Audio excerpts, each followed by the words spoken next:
प्यारे बहनों और भाइयों, मेरा नमस्कार स्वीकारो। देखिए, आज हम आपके लिए ये कहावत बता रहे हैं कि कुत्ता गाड़ी को चला रहा था। क्योंकि वो नीचे चल रहा था तो वो यही समझ रहा था गाड़ी मेरे बल से चल रही है। तो इसका अर्थ इसमें आप समझिए, इसका अर्थ क्या होता है कि अब मैं बता रहा हूँ आपके लिए, और भगवान इसमें कह रहे हैं गीता में कि मैं ही पृथ्वी में प्रविष्ट होकर अपनी शक्ति से समस्त प्राणियों को धारण करता हूँ, और मैं ही रस रूप चंद्रमा होकर औषधियों में निवास करता हूँ। यानी वनस्पति जितनी है वो चंद्रमा के रूप में वो प्रविष्ट होता है उसके द्वारा। अब समझ लीजिए कि पृथ्वी, चंद्रमा आदि सब भगवान की अपरा प्रकृति हैं, जितना भी कुछ देख रहे हो आप। और उसको उत्पादक, धारक, पालक, संरक्षक, प्रकाशक आदि सब कुछ भगवान ही है।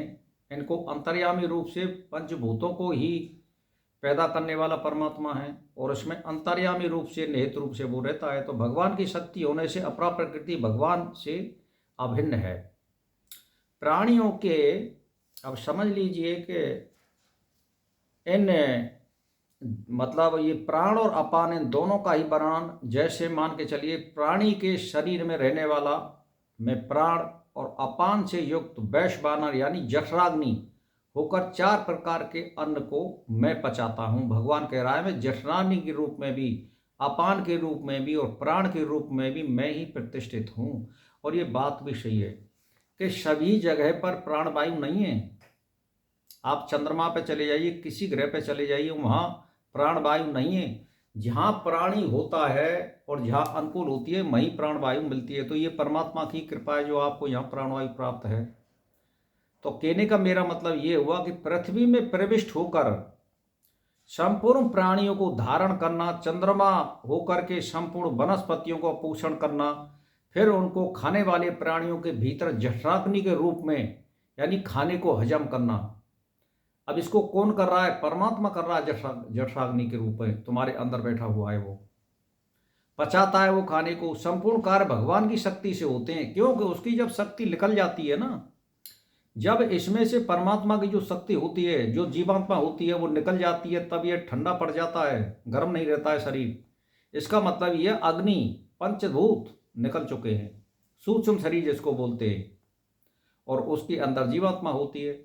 तो शक्ति सारी कहाँ काम कर रही है? जब तक इसमें जीवात्मा है तब तक ये तुम्हारा शरीर बोल रहा है, डोल रहा है, देख रहा है, सुन रहा है, खा रहा है, रस ले रहा है, ये सारी चीज हो रही है। तो बताओ आपका क्या है इसमें, बताइए। तो कहने का मेरा मतलब यह है कि भगवान की शक्ति से ही संपूर्ण कार्य होते हैं। मनुष्य के कहने से, करने से कुछ नहीं होता है। केवल जीवात्मा इस शरीर के हमारे ढांचे को चलाता है और वो सारी क्रियाएं वो ही करता है। परंतु मनुष्य उन कार्यों को अपने द्वारा किए जाने वाला मान करके व्यर्थ में ही अवमान कर लेता है कि मैंने ये कर दिया और मैंने वो कर दिया, मैंने शरीर से उस पहलवान को पछाड़ दिया। तो अब आप समझ लीजिए कि जैसे अब इसमें उदाहरण आया है कि बैलगाड़ी के नीचे छाया में चलने वाला कुत्ता समझता है कि गाड़ी मेरे बल से चल रही है या मैं चलाता हूं।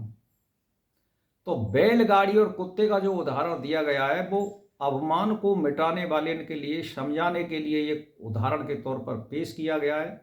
तो इसीलिए आप ज़्यादा अवमान मत करिए ज्ञान का, अपने शक्ति के ताकत का, अपने भाई बहनों के ताकत का, अपने धन और ऐश्वर्य का, या अपनी नेतागिरी का, या अपने वैभव का।